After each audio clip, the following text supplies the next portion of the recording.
ఈ month periods వచ్చాయా? రాలేదత్తమ్మా. Last month కూడా లేట్ గా వచ్చినట్టున్నాయి. లేటుగానే వచ్చాయి. ఎందుకు? నీకు ఇర్రెగ్యులర్ పీరియడ్స్ ఉన్నట్టున్నాయి కదా, డాక్టర్ చూపిద్దామని. ఏ మీ అబ్బాయికి ప్రాబ్లం ఉందని అనుకోవచ్చు కదత్తమ్మా. మా వంశంలో అలాంటి ప్రాబ్లం ఏం లేదమ్మా. అంటే మా సైడ్ అంతా ప్రాబ్లమ్స్ ఏ ఉంటాయి అంటున్నారా? మీరు అనాల్సినవన్నీ అనేసి మళ్ళీ నేను అనలేదంటే మాత్రం బాగోదత్తమ్మా. ఛీ, ఆపు. పోనీలేని మంచిగా మాట్లాడుతుంటే ఓవర్ గా రెచ్చిపోతున్నావు. చిన్నంతరం పెద్దంతరం లేదా నీకు? అయినా నీది కాదు తప్పు. నీలాంటి అలగజ్జన సంబంధం చేసుకోవటం మాది తప్పు. అవును, మేము అలాగా జనవేలే అత్తమ్మా.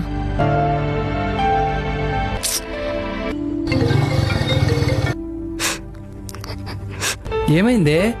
నేను ఇక్కడ ఉండను, నువ్వు వచ్చి నన్ను తీసుకెళ్ళు. బావతో ఏమన్నా గొడవ? బావకోసారి ఫోని. తను లేడు, ఫోన్ చేసినా కలవట్లేదు. ఏమైంది? మనం అలాగా జనం వాళ్ళం అంట. నన్ను ఎప్పుడు తిడుతూనే ఉంటుంది. నా వల్ల కావట్లేదు. వస్తున్నానుండు. రా బాబు, కూర్చో. ఏమైంది అత్తయ్య? తను ఏడుస్తూ ఫోన్ చేసింది.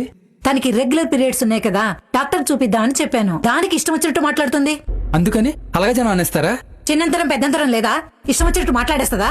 వయసుకు ఒక మర్యాద ఇవ్వాలి కదా. ఆపండి అత్తమ్మా, ఏమైనా గానీ మీరు అలా అనాల్సింది కాదు. అన్నా, నువ్వు ఆవిడతో ఎంత మాట్లాడినా వేస్టే. పద పోదాం. మీరు ఇష్టం వచ్చినట్టు మాట్లాడితే ఇక్కడ పడ్డానికి ఎవరూ లేరు. మీ ఇంట్లో అందరింతేనా? ఛీ! పదన్నా పోదాం. ఎవరితో మాట్లాడితే మనం చీప్ అయిపోతాం.